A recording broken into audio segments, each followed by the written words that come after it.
Toys are fine, but there is no substitute for human facial interaction. If you want your toys to help your child meet their potential, you do it with them. You play with them. As children start making their holiday wish lists, a Kansas State University child development specialist encourages parents to consider whether a toy promotes creativity and engaging with others.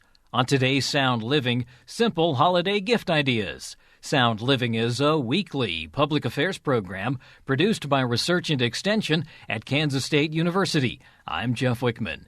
Bradford Wiles says toys with bells and whistles often do things that children would do on their own with a simpler toy. Bradford, when I think of toys, I think that some of them for the younger children are meant to develop motor skills and cognitive development. The thing about toys is they're a means for learning. We as young children need to manipulate things. We need to figure out how things work. They'll bend toys. You can break toys, so they learn about what that's like, right? The disappointment in losing toys. And, they run the gamut from sort of your run-of-the-mill model car, truck, Matchbox cars or all of those things into some really intensive attractive toys with bells and whistles and lights and songs and all of these things. So the idea is that children use them to further their cognitive development, to understand more about their world through these things that are small enough or accessible enough for them to manipulate. Perfect example for me are the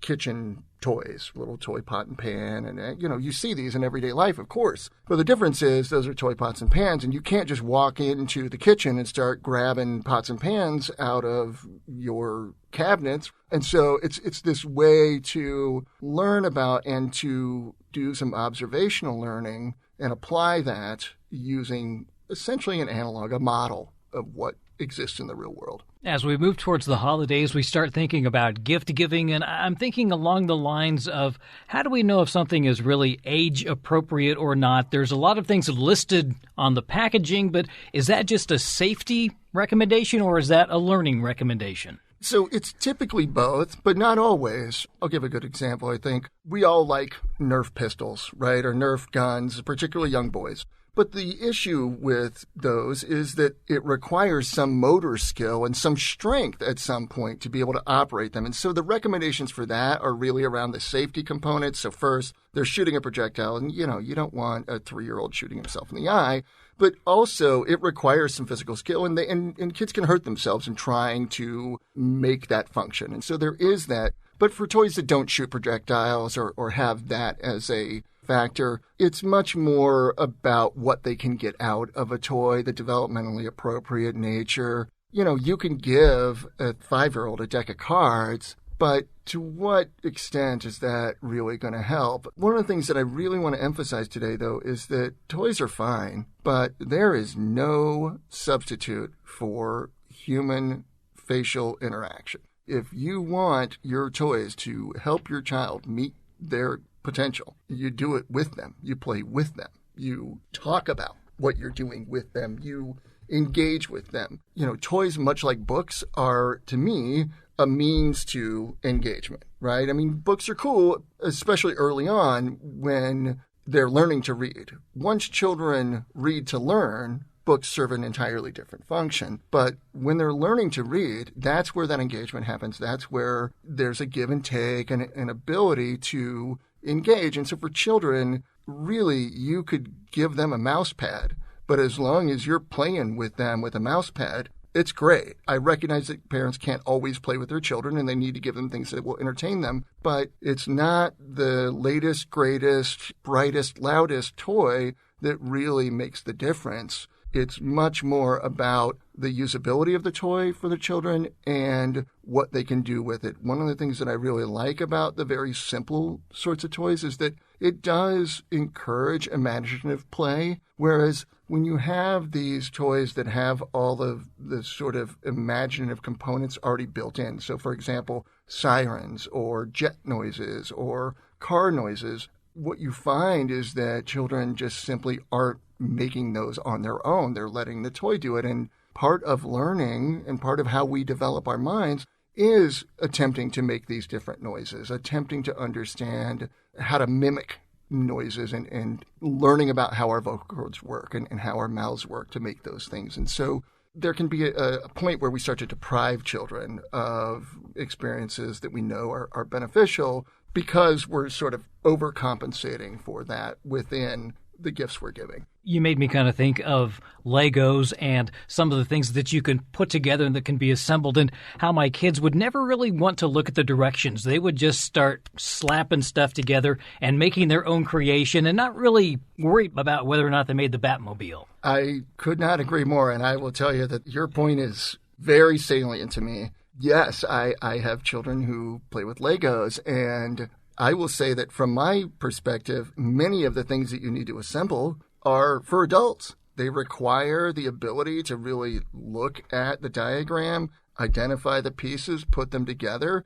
And then when you're done with it, you sure as heck don't want to play with it. You want to look at it for a while because they're Legos, they're going to come apart, right? And so, from my perspective, I think those things are cool. Those kits are cool. But really, unless there's the understanding from the parent or the adult that they're going to sit there and build this thing with their child, that's fine. If you're doing it with them, great. But to expect them to be able to build these things on their own, I just find that to be very difficult. And again, it really is more task-oriented than creativity, right? If you're building something from a schematic, okay, that's a skill, and that's good. I would say in early childhood, we really are more interested in building that creativity and letting them build whatever it is they build. And, they'll say, hey, look at my duck. And to you, it looks nothing like a duck. But to them, it's a duck. And that's great. That's the way it should be. There's also puzzles that come to mind. And I remember when my kids were really young, there might be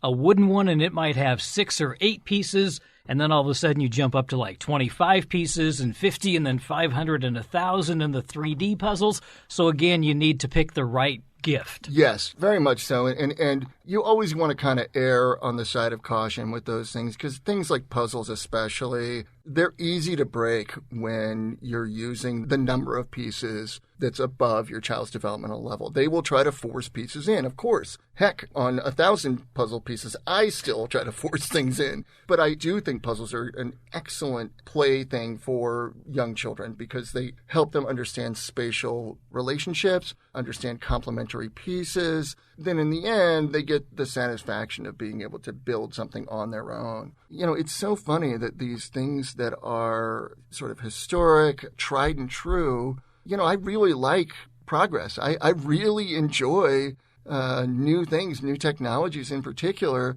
But I find that in the body of research that I look at, it's really not the bells and whistles. It's really not the toy itself that makes any difference. It's very much in what they do with it and how they're set up to do that. And so that's another kind of component that I would encourage your parents is to provide them with not only the object, but the space to use it and the freedom to use it. The same would hold true then for board games as well. You want to make sure that you're finding something that is easy enough for them to do, but also maybe a little bit challenging, or at least keeps them thinking and moving forward. Yes. So what you're talking about is what we call the zone of proximal development. So it's really just this area where children can learn really well with just a little bit of help from adults, right? And so you want the goal to be just a little bit out of reach from their current ability so that with a little help, they can get to that goal. And then what happens is they understand that pathway to get to the goal, and then they can replicate that, right? And so then what do you do as a parent?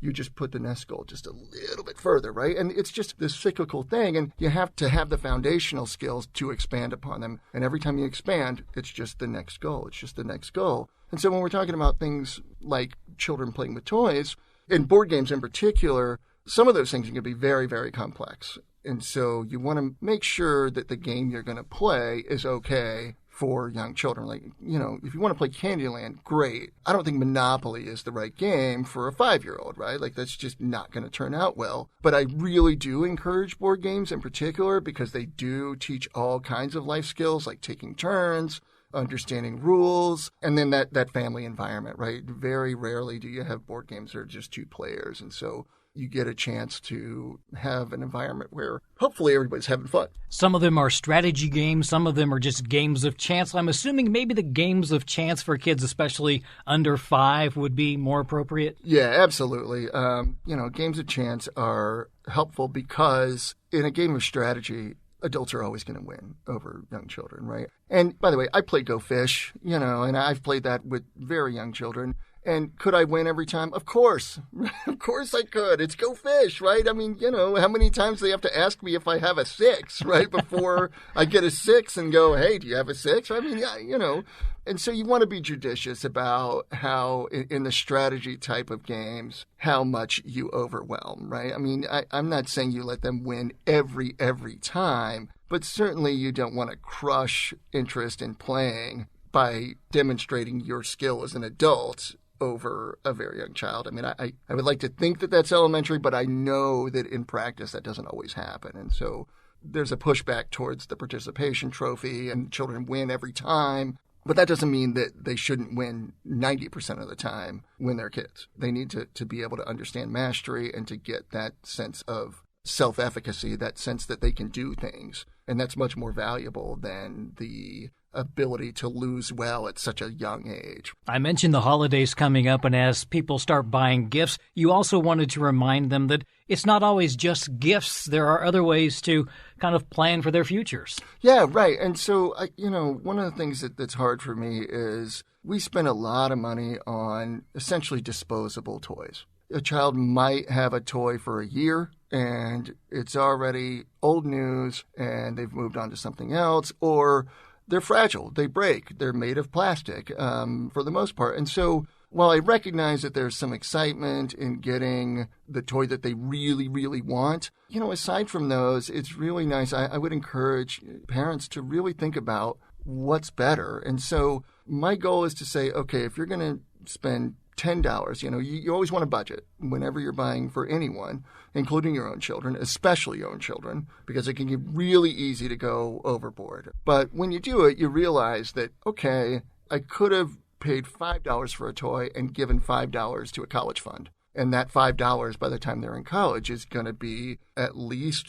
$15, right? And that's good. That's what we want. So which would they rather have, the $15 when they're 17, or would they rather have the depreciated $5 toy that they had when they were 3, right? And so that's not to say that they don't deserve and need those tangible objects, but I would really encourage families as a whole to think about providing that hidden substance for kids. And we probably overthink how they're going to react to the number of gifts under the tree anyway, because we always think there's never enough and they're always overwhelmed with no matter how many are under there. Yeah, I mean, I can tell you that from my perspective, and I need to do a little bit more reading to get the exact number, but it's somewhere around more than 5 toys is just sort of a waste. They get so excited and overwhelmed, and, they have a room full of 20 toys or more. And then one of the other elements, Jeff, is that they come in these big, bright, sparkly, cool packaging.